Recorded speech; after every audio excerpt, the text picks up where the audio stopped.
We're installing the Daystar rear 3/4 inch rear lift.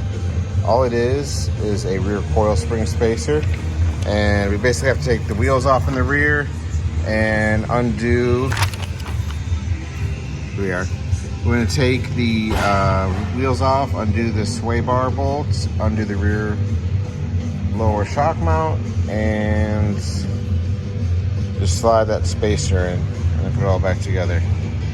You know, this one doesn't give us torque specs, so we're gonna have to go off probably what we did in the front and the Terraflex. I'll look it up on All Data, but it comes with these spring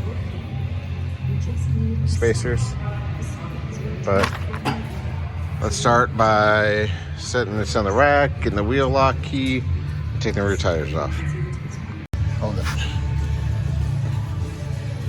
All right, we undid the 15mm sway bar link bolt and the 21mm shock bolt. Just do that. We can push the axle down. Just watch that brake one. Might hit the jack.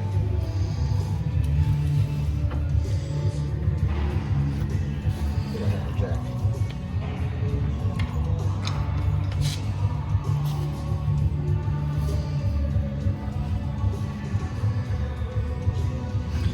This is brought to you by your local Honda technician. Yep. There you go. That's how you install the 3/4 inch spacer. Put it all back together. All right, we're torquing them down right now. This is 81 foot-pounds, and that is a 19 or 18mm bolt, I believe. And this is a 21mm bolt, and it's 89 foot-pounds on that. All right, I have the rear spacer in.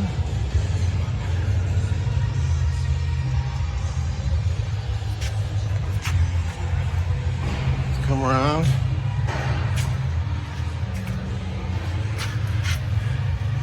That one's in. And then all we got left to do is put the wheels back on, torque the lug nuts to 130 foot-pounds, 130. And that pretty much wraps it up.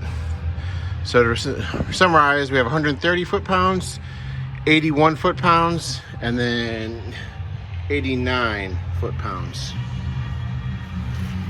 This side was a little bit more difficult to push down on. So if I were to do it again, I would just support the main pumpkin and do both at the same time. That way you're not fighting one side. Here's the after of the rear lift.